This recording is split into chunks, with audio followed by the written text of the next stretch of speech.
understand, because those images, there's so much associated with those images. They're fractals, right? And the fractal contains within it all the scriptures, and so the scriptures, when you convert them into imagery, they turn into a Ganesh or a Buddha, but because it's all the same. It's like the way if you make ice hot, it turns into water, or but if you make it water hot, it turns into steam. In the same way, like the Dharma, as they call it, it appears in these specific ways, and one of them looks like that imagery. It's just one of the ways this data set condenses into matter. Well, it appears when you're under the influence of psychedelics. That's the weirdest thing for me. My first psychedelic trip ever, there was like an infinite number of Buddhas in a lotus position. There were these golden Buddhas floating around. They represented like perfect symmetry with the way they were seated, because they're seated in a lotus position, and from the top of their head, the peak of their head, it went straight down, and they were floating and moving all around in synchronicity. And I was like, whoa, it was heavy. And they didn't want, you had to abandon. This is the first thing I remember about the DMT experience, the first one with the golden Buddha, which is literally why I got this tattoo. Because it was one of the most profound moments of my life. Because it was the first time where I felt like 100% clear that there was no room for bullshitting anybody. Yeah. Like, you can get by with charisma, and you can say things the right way, and you can pretend, and maybe you have a little bit of luck, and maybe you have some genetic gifts for certain things. But who are you? What are you? Yeah. Who are you really?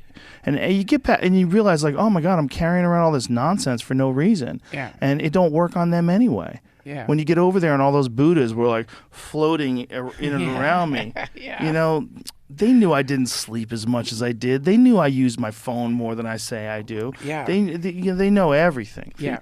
They know all the lies and all the painful memories of regret that you have from the time you could remember from being 5. I hit my cousin in the face with a bag of cookies when I was 5, and I still feel bad about it. Oh, man.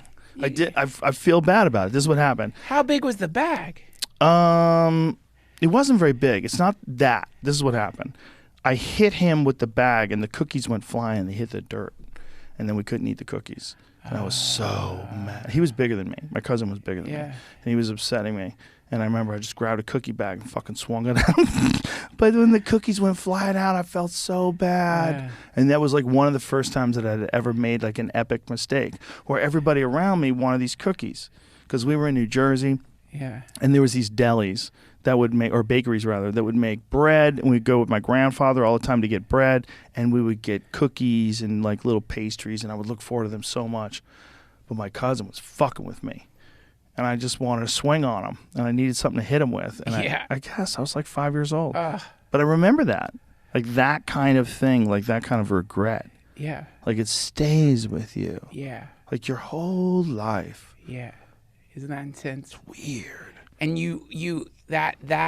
so what happens is you start thinking that's who you are. Yeah. Because it's so loud, and it's just you just naturally start thinking like, oh yeah, that's me. I'm that regret. And so that's how you become a person, is you start picking out the loudest aspects. You focus on that. Yeah. And assemble it. And now you've got a personality. Yeah. This is the shit you put in your Twitter bio. You're like, I forgive, but I never forget. Now you got to stick to that fucking rule. And you know what I mean? Now this is a rule you just made for yourself. It's just saying, this is what I must be like. And it's like no different than like when you have your imaginary friend and you're like, Lika, he enjoys dancing. It's like, well, that's not anything there. Or that shit you put on Instagram. Yeah, it's the guy who fucking sold a sculpture with, it was a zero thing. Nothing's Didn't there. exist.